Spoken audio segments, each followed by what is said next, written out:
Merci de votre attention. L'actualité ce soir, l'ouverture ce mardi à l'Assemblée nationale de la deuxième session ordinaire de l'année. Cérémonie solennelle ponctuée de discours et de marques de solidarité envers le peuple togolais. Le Premier ministre a assisté à la séance. La coopération Chine-Afrique en toile de fond à l'ombre d'un colloque international. L'agriculture, la sécurité alimentaire constituent les axes prioritaires de cette rencontre. On verra ce qu'il en est tout à l'heure avec la coopération sino-togolaise. Dossier à suivre dans cette édition.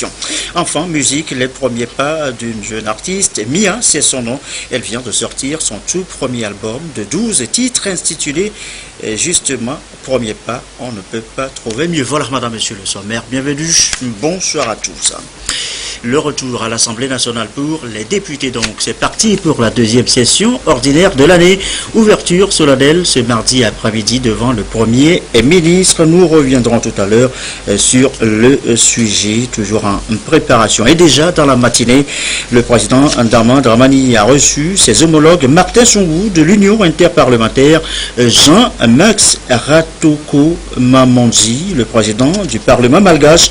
Avec le premier, il a été question de l'actualité politique togolaise, des activités de l'Union interparlementaire, et avec le second, les échanges ont porté sur les ODD, les objectifs de développement durable. Tous deux se sont confiés à la presse après l'audience. Je vous propose de les écouter au micro de Zabdiel Mignake. Il s'agit d'abord d'une visite de courtoisie à son Excellence le Président de l'Assemblée nationale. Je suis ici dans le cadre d'une invitation qu'il m'a adressée pour assister à l'ouverture de la session parlementaire, la deuxième session parlementaire pour 2017. Et nous avons profité de cette visite pour passer en revue un certain nombre de dossiers qui interpellent l'Union interparlementaire, dont le Togo est membre actif. Donc nous avons discuté des travaux qui se dérouleront dans quelques semaines à Saint-Pétersbourg à l'occasion de l'Assemblée de l'Union interparlementaire. Mais nous avons aussi profité de l'occasion pour discuter de la situation en cours au Togo. Et là, nous avons évoqué la nécessité de préserver la paix au Togo, de tout faire dans le cadre de la représentation nationale qu'est l'Assemblée nationale pour s'occuper des problèmes qui interpellent le peuple togolais aujourd'hui. Donc j'ai eu assurance de la part de son Excellence que l'Assemblée nationale est disposée à s'adresser à tous ces problèmes qui interpellent l'ensemble des populations togolaises. Le peuple togolais et le peuple malgache ne forment qu'un. Et il y a beaucoup de choses qui nous unissent, des liens très importants qui existent entre nos deux peuples, entre nos deux institutions, et aussi par rapport aux défis, aux préoccupations et aux objectifs qui nous attendent. Donc nous avons donc la ferme volonté de travailler ensemble, de réfléchir ensemble, et même, s'il le faut, d'adopter des positions communes, défendre des positions communes par rapport donc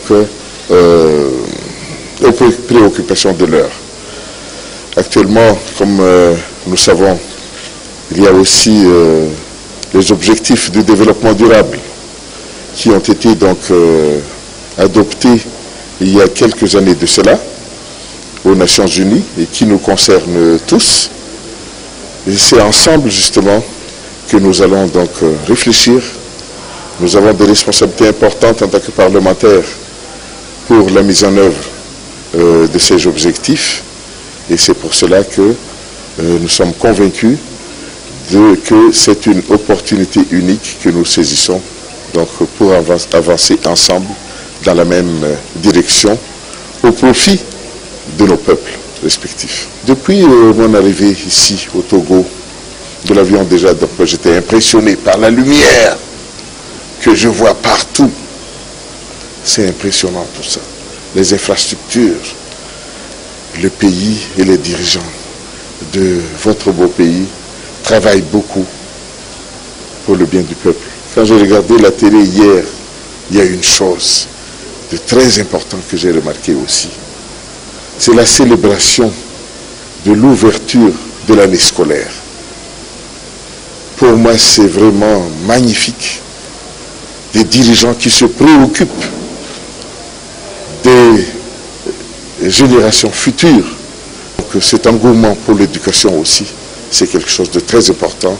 Et vraiment, pour cela, moi, je voudrais pouvoir humblement adresser mes félicitations donc, au gouvernement et aussi souhaiter, par la même occasion aussi, une bonne année scolaire pour tous les enfants du Togo. Et voilà donc le président de l'Assemblée nationale malgache qui, je rappelle, a foulé le sol togolais hier pour assister justement à l'ouverture de la deuxième session ordinaire de l'Assemblée nationale ce mardi. Il a été accueilli par son homologue togolais Daman Dramani à l'aéroport international Gnassingbé et Yadema. Avant de rejoindre sa résidence, eh bien, il a donné les raisons de sa présence au Togo. Nous l'écoutons encore au micro, cette fois de Lucas VI. Il m'a adressé l'invitation de venir ici assister à l'ouverture de la deuxième session ordinaire de votre Parlement.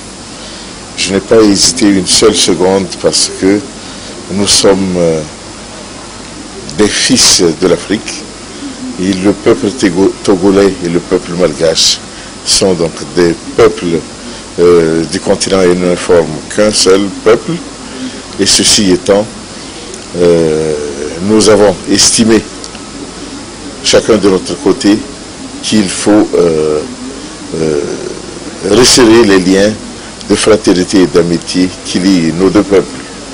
Par ailleurs, avec la diplomatie parlementaire, nous estimons que, avec les échanges entre nos deux parlements, nos deux institutions, nous allons pouvoir aussi donc partager des idées et puis construire ensemble, faire face aux défis auxquels donc nos peuples sont confrontés, examiner les différents cas, réfléchir ensemble et puis, comment dirais-je, agir et avancer ensemble dans la bonne direction.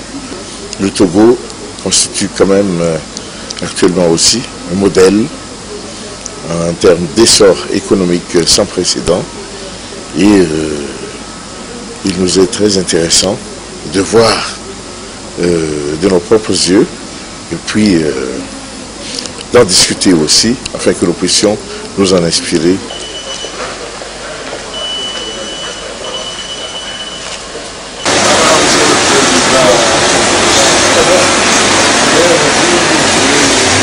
Ma visite ici aujourd'hui a un objet multiple. Le premier, c'est d'abord venir voir un ami. Le second motif, c'est assister à la rentrée parlementaire du Parlement. Voilà, un petit souci technique. Vous regardez donc à l'instant l'arrivée du président de l'Assemblée nationale du Mali et qui a été également accueilli par son homologue togolais Dramani s'exprimer. Nous reviendrons si tout va bien sur ce sujet. Toujours à propos de l'Assemblée nationale, sachez que le président convoque encore les députés. La deuxième séance plénière de la deuxième session ordinaire de l'année aura lieu jeudi 5 octobre 2017 à 9h au Palais des Congrès, siège de l'Assemblée nationale. C'est ce que stipule ce communiqué du président de l'Assemblée nationale. La suite, c'est le mot et la justice. Comment traduire dans la réalité l'accès équitable des citoyens de l'espace à la justice? Préoccupation partagée ce mardi à Lomé par les acteurs judiciaires au Togo, en séance de formation depuis ce matin, en toile de fond, les lois et règlements, bref, le mécanisme d'accès à la justice. Les précisions, riches d'Aiguë Augustin Kossi. Veiller au respect de la justice et des droits communautaires est l'une des prérogatives de la Cour de justice de l'UEMOA. Une mission qui ne pourra être assumée sans l'appropriation des normes communautaires par les professionnels du droit dans les États membres.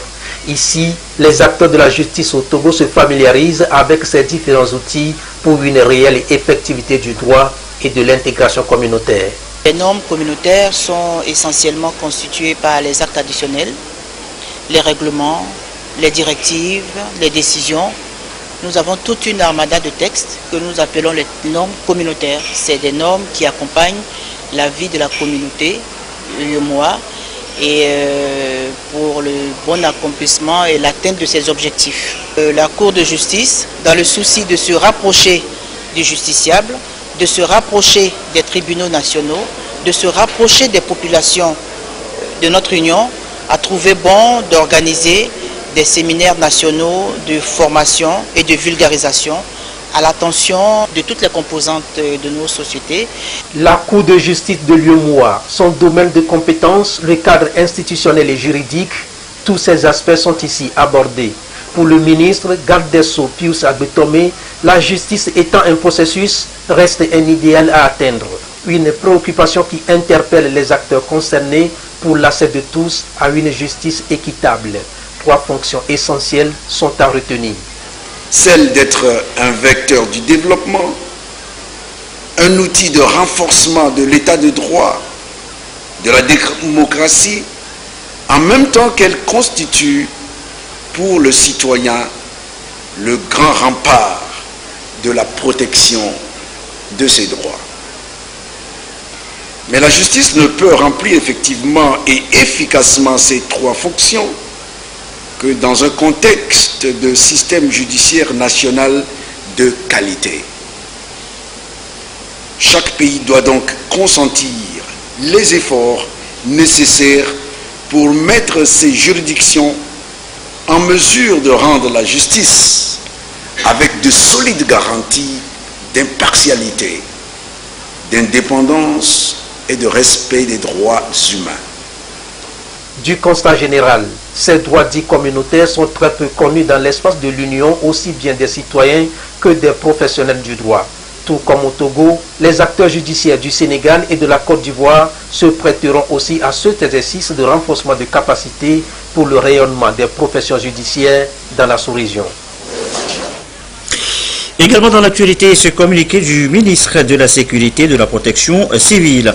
Ce mardi 3 octobre 2017, aux environs de 12h30, 6 individus à dos de 3 motos, dont 3 munis d'armes automatiques de type AK-47, ont attaqué au grand marché de Lomé l'établissement Hope Store, un bureau de change situé sur la rue du Commerce où travaillent habituellement 4 cambistes. Ce braquage a occasionné 5 morts et 11 blessés. Il s'agit pour les morts d'un cambiste abattu sur place par les malfrats et de 2 autres personnes, dont un second cambiste qui, après avoir été blessé par balle, ont succombé à l'hôpital des suites de leurs blessures. 2 malfrats lynchés à mort par la population. S'agissant des blessés, on dénombre 7 par balle et 4 autres à la suite des bousculades qui ont suivi cet incident. Tous les blessés sont évacués au CHU Sylvanus Olympio et vers d'autres centres hospitaliers de la ville de Lomé pour des soins des sapeurs-pompiers des riverains. Ces malfrats ont abandonné sur les lieux de leur forfait une moto immatriculée TG 5072-BI, 5 chargeurs de fusils automatiques AK-47 et 47 cartouches de 7,62 mm. Au cours de leur repli, ils ont tiré des coups de feu en l'air à certains points de la ville pour se dégager, puis arracher sous la menace à hauteur du marché de Baie la moto d'un docker avec laquelle ils se sont enfuis, tout en y abandonnant également une autre moto de marque Aojun immatriculée TG 0647BX. Pour le moment, les investigations en cours n'ont pas encore permis d'établir si les malfrats ont réussi à emporter des sommes d'argent. Tout en présentant ses condoléances aux familles éplorées et souhaitant un prompt rétablissement aux blessés, le ministre de la Sécurité et de la Protection civile salue le courage des concitoyens qui ont pu neutraliser 2 malfrats. Par ailleurs, il invite la population à coopérer avec les forces de sécurité pour appréhender les auteurs de ces actes crapuleux, communiqué donc du ministre de la Sécurité et de la Protection civile. 2 individus ont été également neutralisés par la police nationale sur la nationale numéro 1 entre Niamtougou et Kanté. Selon la déclaration de la police, ces individus étaient sur le point de commettre eux aussi un acte de braquage. Nestor Moussou. Leur vie se termine ici, entre Niamtougou et Kanté sur la nationale numéro 1, au niveau de la route qui mène à Paha vers l'est. Dans la nuit du 29 au 30 septembre, vers 2 h, une équipe de la brigade anticriminelle faisait sa patrouille dans la zone. Elle a surpris ces deux individus qui, selon elle, s'apprêtaient à passer à l'acte. Dès que ces derniers ont vu les policiers arriver, ils ont ouvert le feu sur eux. Et la riposte des policiers a permis de les neutraliser. Donc 2 braqueurs ont été abattus. Il a été trouvé en leur possession 2 fusils de chasse, 2 coupe-coupes, un couteau canif, des talismans et une moto avec laquelle apparemment ils se déplaçaient. Il convient de signaler que la zone où les faits ont eu lieu a été souvent l'objet de braquages. L'année dernière, 2 ou 3 braquages ont été déplorés à ce niveau. Les leçons à tirer de cet événement, c'est que les populations doivent collaborer avec nous, puisque de pareils malfrats forcément vivent parmi elles. Et donc, nous invitons tout un chacun à pouvoir collaborer avec la police en apportant des informations, des renseignements, nous permettant de pouvoir traquer ces genres de bandits qui courent nos rues. Le braquage est devenu un phénomène récurrent, ne serait-ce que pour les 9 derniers mois. Dans la région de police numéro 2, les services anticriminels ont enregistré 8 cas. En dehors des braquages, 9 cas de vol à main armée ont été aussi commis sur la même période. Autre sujet évoqué, la responsabilité sociétale des entreprises. Le concept a réuni les responsables d'entreprises et de sociétés à la Chambre du commerce et d'industrie du Togo. C'est pour les sensibiliser sur les démarches en vue d'une meilleure performance de leur entreprise. Sandra Ziakbe et Poussala pour la précision. Au Togo, on en dénombre un nombre important de grandes entreprises, PME et PMI. Pour les impliquer davantage dans la croissance économique, il est nécessaire qu'elles se conforment aux principes du développement durable. Dans le contexte économique mondial aujourd'hui, la responsabilité sociale des entreprises RSE, une référence internationale ISO 26000 s'impose. À la Chambre de commerce et d'industrie, les responsables d'entreprises et de sociétés sont venus se former sur le concept en vue de relever le défi de la compétitivité de leurs entreprises. Aujourd'hui, les normes gouvernent le monde, surtout le monde des affaires. Pour pouvoir aller sur certains marchés, on vous demande de remplir certaines conditions. Et les conditions, ce ne sont pas des obligations, mais c'est volontaire.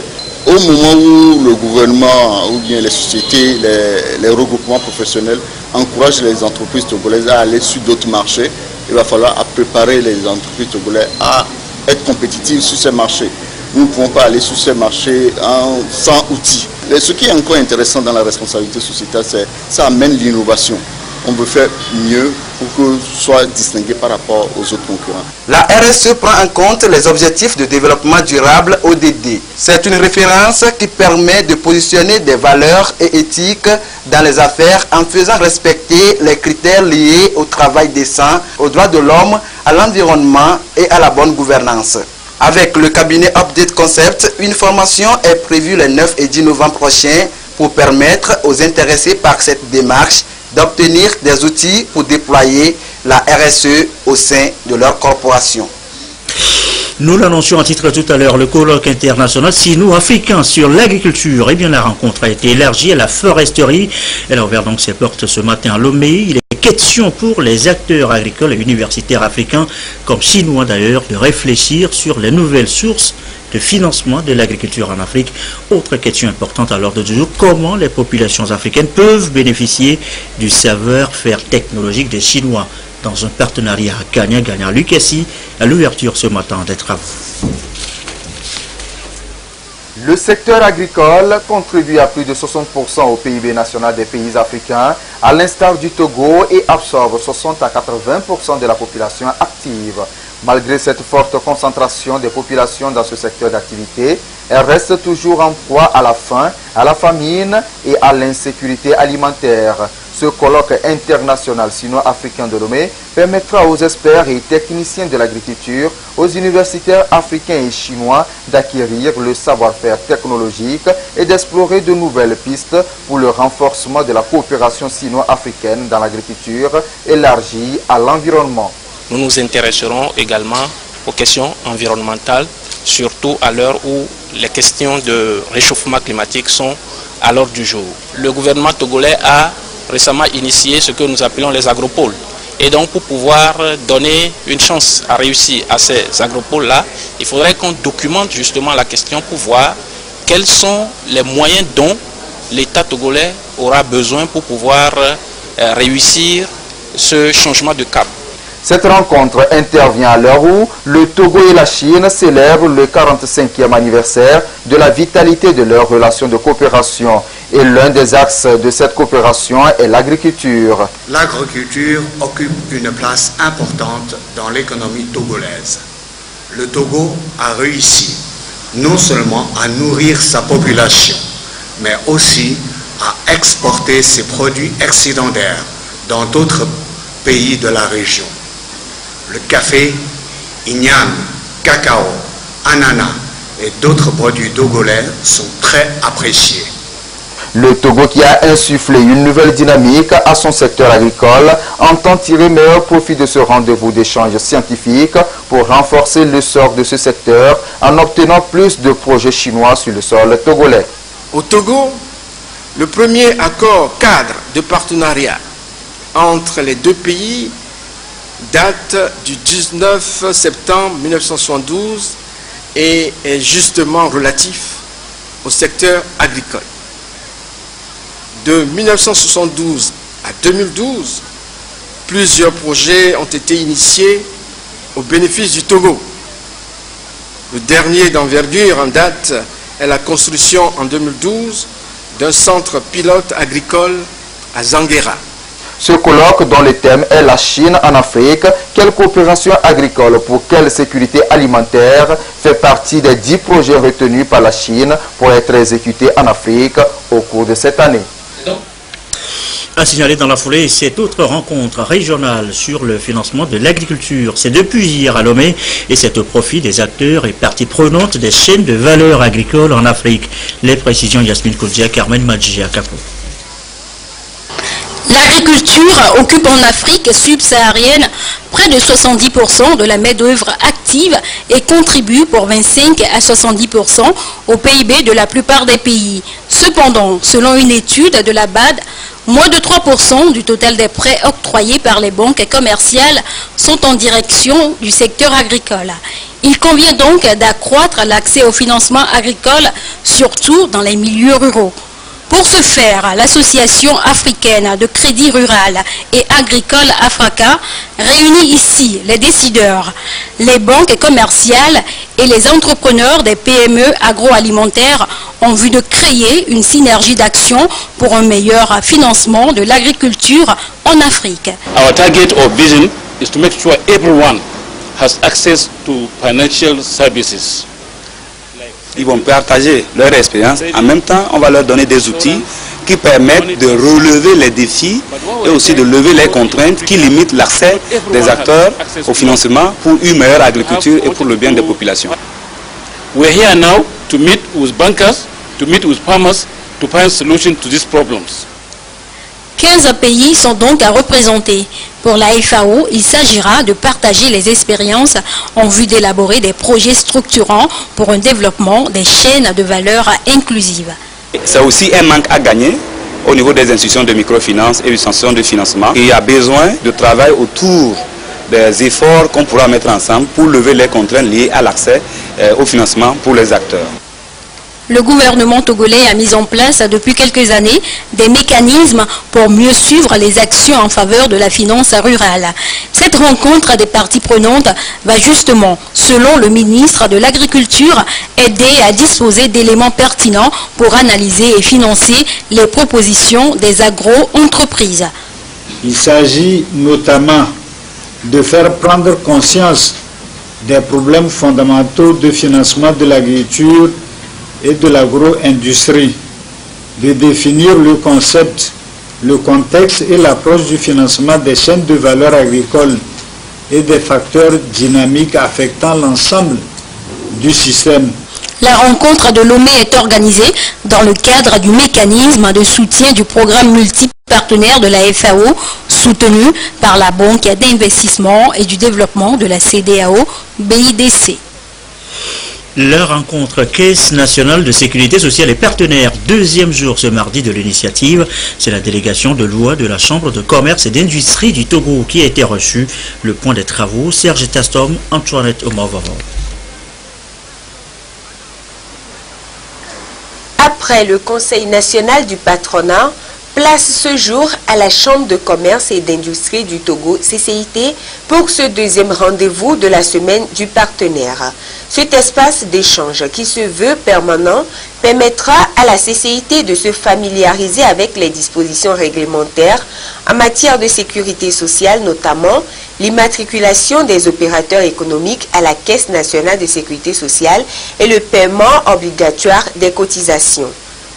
Nous savons que la Chambre du commerce a pour vocation d'avoir en son sein beaucoup de travailleurs de l'informel. Il est de bon temps que nous puissions aller vers la Chambre du commerce, échanger avec elle sur les voies et les moyens de pouvoir amener tous ces gens-là qui sont des opérateurs économiques, qui font de l'économie dans ce pays, qui font de la richesse pour ce pays, les amener à pouvoir, ensemble avec eux, pouvoir porter vers d'autres diapasons la sécurité sociale dans ce pays. Et déjà, la CCIT mesure l'impact de cette démarche et s'engage à accompagner la Caisse nationale de sécurité sociale à atteindre ses objectifs. Nous, au sein de la Chambre de commerce et d'industrie du Togo, nous savons que c'est une initiative noble de pouvoir cotiser pour les employés et en même temps faire en sorte que l'économie aille de l'avant, l'économie du Togo. Donc nous allons travailler d'arrache-pied pour faire en sorte que l'initiative de la directrice générale de la CNSS puisse aboutir à quelque chose de concret. La Caisse nationale de sécurité sociale et la Chambre de commerce et d'industrie du Togo ont une lutte commune à mener, celle de faire muter les travailleurs de l'informel vers le formel. Et à ce titre, la sensibilisation est primordiale. À cette semaine du partenaire sont attendus dans les prochains jours l'Ordre national des avocats du Togo, celui des architectes, des notaires, des experts comptables et des géomètres, le groupement national des entrepreneurs du bâtiment et des travaux publics, la Chambre nationale des huissiers de justice du Togo, entre autres. Il est 20h28, on en vient maintenant la politique intérieure. Direction à Mlamé, militants et sympathisants du parti UNIR étaient en séance d'information. Une réunion présidée par l'ancien Premier ministre Komla Mali. La situation sociopolitique actuelle était bien évidemment au cœur des échanges. Le compte rendu de Sylvain Rabouzou. La situation sociopolitique actuelle du Togo a meublé cette rencontre d'échange ici à Amlamé dans la préfecture d'Amou. Une discussion entretenue par l'ancien Premier ministre Komla Mali, coordonnateur du parti UNIR, Union pour la République des Plateaux Est, à l'endroit des militants et sympathisants à la base.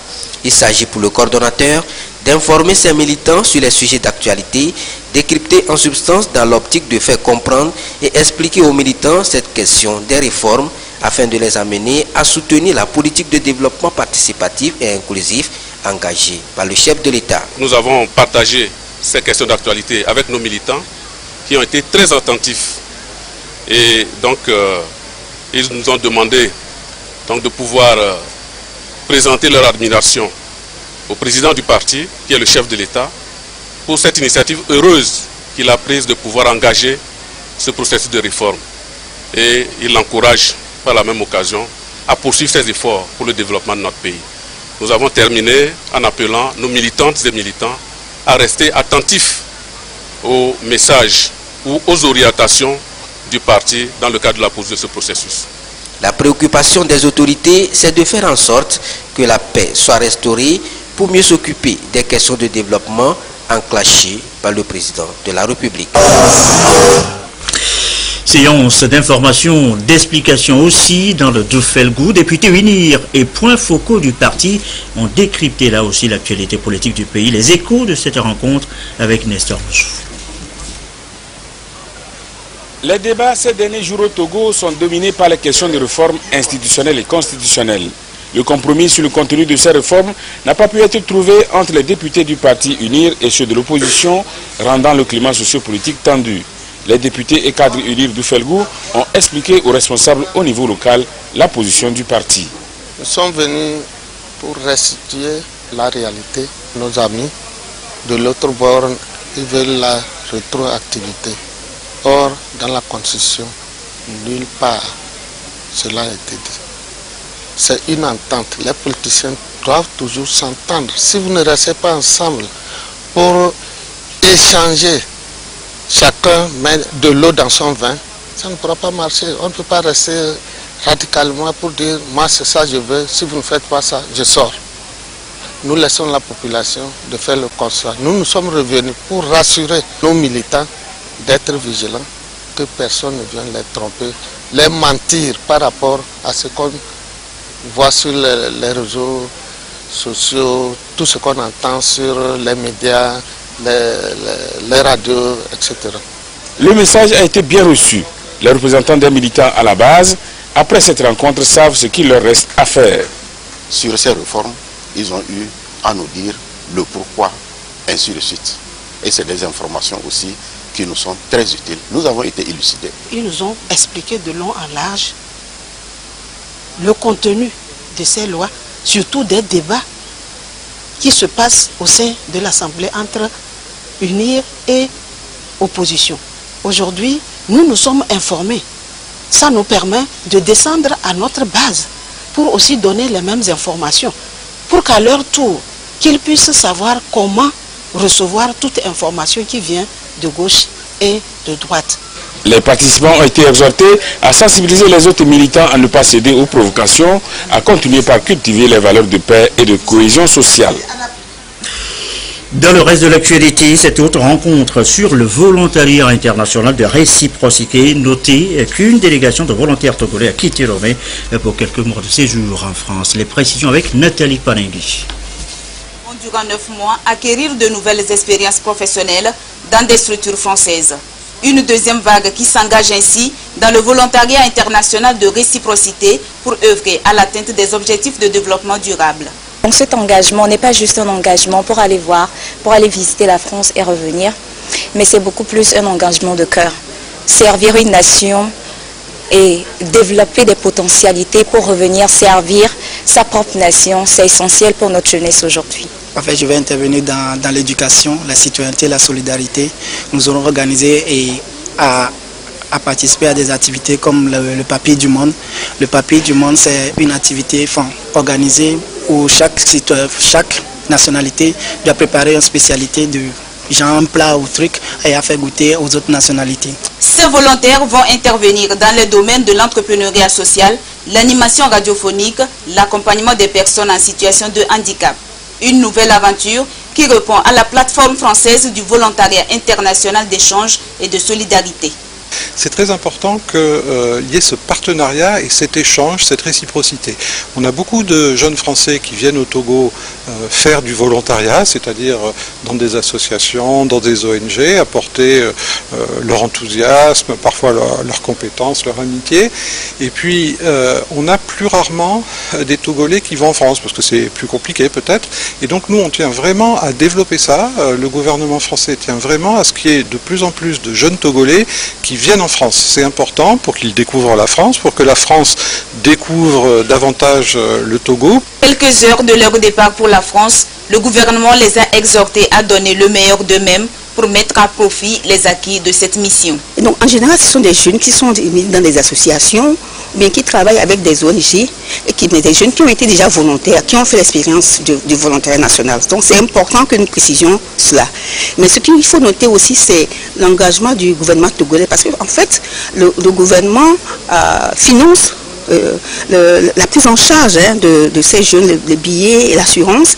Et le défi pour nous, c'est identifier les structures d'accueil. Nous sommes mis d'accord ensemble avec France Volontaire et l'ambassade de France qui veut soutenir ce programme, à faire en sorte que nous puissions mobiliser un plus grand nombre de structures d'accueil.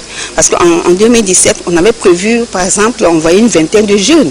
Mais aujourd'hui, nous sommes qu'à 6. Ça veut dire que nous n'avons pas pu atteindre notre objectif. Mais le plus important pour nous, c'est de voir comment des structures d'accueil françaises peuvent vraiment se mobiliser et qu'elles acceptent d'accueillir des jeunes Togolais. Issus de l'ANVT et de l'ONG Ange, ces volontaires seront accueillis par la délégation catholique pour la coopération et l'association Avenir en héritage. La première vague composée de 5 volontaires avait participé à ce programme entre 2015 et 2017. Musique, ce tout premier album ne pouvait mieux porter son nom. Premier pas de la jeune Nia, un opus de 12 titres révélé au grand public dimanche. Salomé a dit de Gourmet. Le récit, Augustin Kossi. C'est la démarche d'une artiste qui fait ses premiers pas dans le monde musical. Baouna Minyoza, alias Nia, lance officiellement son premier album et avec elle, des fans, amis et des férus de la chose musicale. Ce tout premier album s'appelle Premier Pas.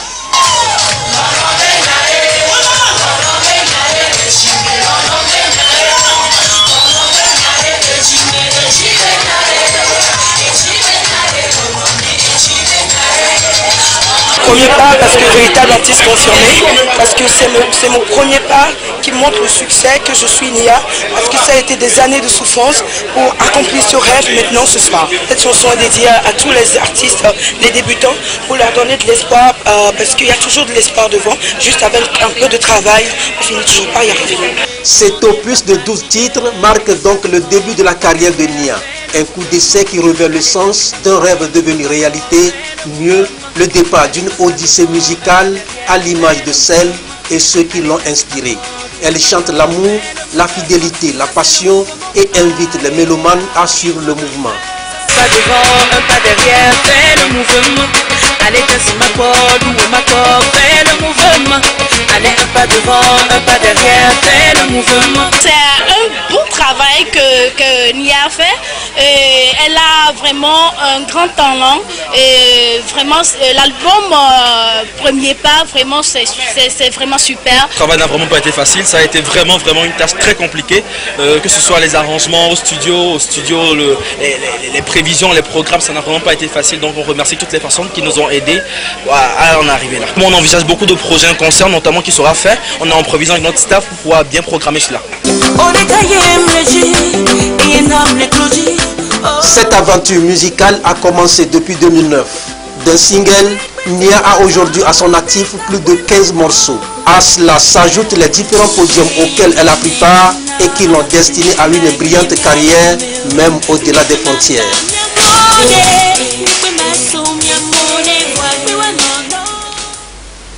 Voilà, ça promet pour l'artiste.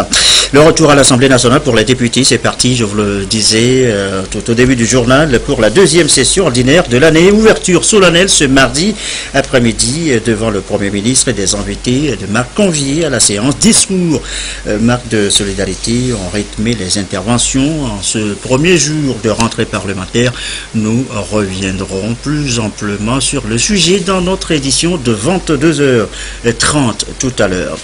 Fin de la présente. Merci à vous qui nous suivez ce soir encore sur la télévision togolaise et comme d'habitude, toujours fidèlement. Belle soirée.